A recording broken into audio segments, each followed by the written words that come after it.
যদি কেউ বলে বাংলাদেশ তো লাস্ট পর্যন্ত অস্ট্রেলিয়ার সাথে ফাইট করেছে, ভালো খেলেছে, তবে আমি তার সাথে একমত হতে পারছি না। আজকে বাংলাদেশের টপ অর্ডারে যেভাবে ব্যাটিং করেছে, মিনিমাম উচিত ছিল 1 ওভার হাতে রেখে এই ম্যাচ জয়লাভ করা।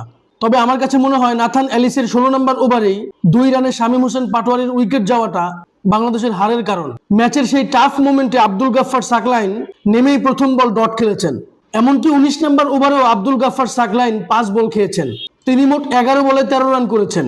এখান থেকে যদি 5টি বলও দলের ক্যাপ্টেন তাওহিদ হৃদয় খেলতে পারত, তাহলে বাংলাদেশ মিনিমাম 2 বল হাতে রেখে এই ম্যাচ জয়লাভ করত। তবে আজকের ম্যাচের হারের দায় আমি সম্পূর্ণ আব্দুল গাফফার সাকলাইনের উপরই দিব।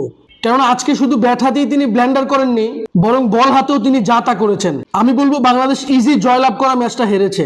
আমাদের টিম ম্যানেজমেন্ট কেন আব্দুল গাফফার সাকলাইনকে অস্ট্রেলিয়া সিরিজের জন্য নির্বাচন করলো? তবে তার 2 ম্যাচ দেখে যা মনে হলো, সাইফুদ্দিন তার জায়গায় থাকলে অনেক অনেক ভালো পারফরমেন্স করতেন। এখন আর কিছু করার নেই, কেননা বাংলাদেশের হাত থেকে সিরিজটা চলে গিয়েছে। এবং বাংলাদেশ প্রথম ওভার থেকে 16 ওভার পর্যন্ত যেভাবে ডমিনেট করেছে, একটি বারের জন্য মনে হয়নি আজকে বাংলাদেশ ম্যাচ হারবে। তবে আমি শুরু থেকেই ভাবছিলাম এই ম্যাচে বাংলাদেশ লাস্ট ওভারে হলেও ম্যাচ হারবে। চট্টগ্রামের উপস্থিত সকল দর্শকদের প্রতি অনেক অনেক কৃতজ্ঞতা। তারা যেভাবে উপস্থিত হয়েছেন, দলকে সাপোর্ট দিয়েছেন, এটা চোখে পড়েছে। সব মিলিয়ে আমাদের ভুলেই আমরা ম্যাচ হেরেছি। এ নিয়ে আপনাদের কোনো মতামত থাকলে অবশ্যই আমার সাথে শেয়ার করবেন। ভিডিওটি ভালো লাগলে লাইক, কমেন্ট, শেয়ার, সাবস্ক্রাইব করবেন। ধন্যবাদ।